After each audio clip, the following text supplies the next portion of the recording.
জনসংযোগে বেরিয়ে আবারও ক্ষোভের মুখে চুঁচুড়ার বিধায়ক অসিত মজুমদার। বিধায়কের হাত ধরে টেনে নিয়ে গিয়ে এলাকার বাসিন্দারা দেখালেন রাস্তার অবস্থা। গত লোকসভা নির্বাচনে চুঁচুড়া বিধানসভা এলাকায় প্রায় 8,500 ভোটে বিজেপির থেকে পিছিয়ে ছিল তৃণমূল। কেন মানুষের সমর্থন মেলেনি তা জানতে জনসংযোগ যাত্রা কর্মসূচি ঘোষণা করেছিলেন বিধায়ক অসিত মজুমদার। গত 20 থেকে 24 নভেম্বর কোদালিয়া 1 ও 2 নম্বর গ্রাম পঞ্চায়েত এলাকায় দলীয় কর্মী জনপ্রতিনিধিদের নিয়ে জনসংযোগ করেন বিধায়ক। জল, রাস্তা, আবাস, নিকাশি নিয়ে বাসিন্দাদের ক্ষোভ ছিল। বিধায়ককে সামনে পেয়ে সেই ক্ষোভ জানাতে দেখা যায় বাসিন্দাদের। মাঝে কয়েকদিন বিরতি নিয়ে আজ আবার জনসংযোগ কর্মসূচি শুরু করেন। চুঁচুড়া পৌরসভার 2 নম্বর ওয়ার্ডের পদ্ম পার্ক এলাকায় জনসংযোগে যান। সেখানে বাসিন্দারা ক্ষোভ দেখান তাকে ঘিরে। এক মহিলা বিধায়ককে হাত ধরে টেনে নিয়ে গিয়ে তাদের দুরবস্থার কথা দেখতে বলেন। পদ্ম পার্ক এলাকার পুকুর পাড়ের রাস্তা ভেঙে অনেকটাই পুকুরে নেমে গেছে। অ্যাম্বুলেন্স, জলের গাড়ি ঢুকতে পারে না। এলাকা নিকাশির সমস্যা আছে। স্থানীয় কাউন্সিলর খোঁজ নেয় না বলেও অভিযোগ। বাসিন্দারা জানান বিধায়ক আগেও কয়েকবার এসেছেন, তাদের অভাব অভিযোগের কথা শুনেছেন, কিন্তু কাজের কাজ কিছুই হয়নি। উনি শুধু শুনে যান, কোনো কাজ করেন না। এ বিষয়ে স্থানীয় বাসিন্দা কাকলি গুপ্তা বলেন, রাস্তা ধসে যাচ্ছে, পুকুরে চলে যাচ্ছে। 16 ফুট রাস্তা পুরো জলের মধ্যে আছে, সেটা আমাদের রাস্তা ঠিক করে দিক। কাঁচা ড্রেন আছে, ড্রেনটাকে আমাদের করে দিক। আমাদের ড্রেন জল পাস করা কোথা দিয়ে যাবে সেটা আমরা জানি না এখনো, সেটা আমাদের ঠিক করে দিক। 4 ফুট রাস্তা ওদিকে ছেড়েছে ড্রেন, কিন্তু ড্রেন আজ পর্যন্ত মাটি কাটাও হয়নি। বিধায়ক কি এর আগে আসেননি? কোনো সময় বিধায়ক এসে অনেকবার প্রতিশ্রুতি দিয়েছে, কিছু বলে যা করে দেয় না। খালি এই রাস্তাটুকু একটু করেছে, এমনই করেছে যে আজকে পুকুরে ধসে যাচ্ছে। একটা জলের গাড়ি বিয়েতে ঢোকাতে পারিনি, গাড়িটা জলে মনে হচ্ছে বলে এই মতো ধসে যাবে, কাঁপে। আমরা গাড়ি একটা ঢোকাতে ভয় পাই, ছোট গাড়ি। এবারে সাইকেলে চালাতে পারবো না দাদা।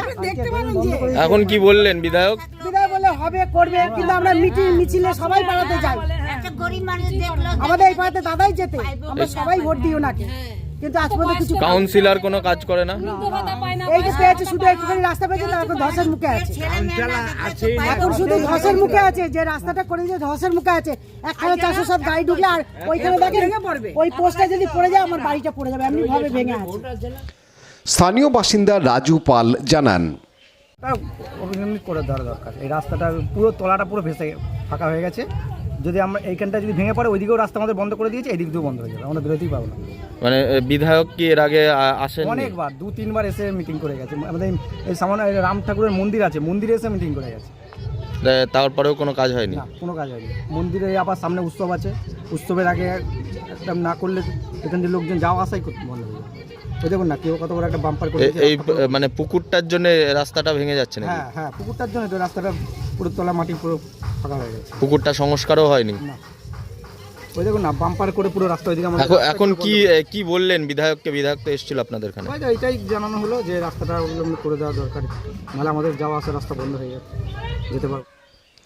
ক্ষোভ প্রসঙ্গে বিধায়ক অসিত মজুমদার জানান, এই আপনাদের কথাবার্তাই ঠিক না। আমি তো বেরিয়েছি জনসংযোগ করার জন্যে, তো মানুষের অভাব অভিযোগ থাকলে আমি এমএলএ, আমাকে তো বলবেই। এটাকে যদি আপনারা ক্ষোভ বলেন আপনারা বলুন, আমি এটাকে ক্ষোভ বলি না। আমি বলি মানুষ এমএলএকে তার ঘরের পাশে পেয়েছে, সুবিধা অসুবিধা তো বলবেই। আর আমি বেরিয়েছি তো এই কথা শোনার জন্যে। জনসংযোগটা কেন? কথা শুনবো তো আমি মানুষের।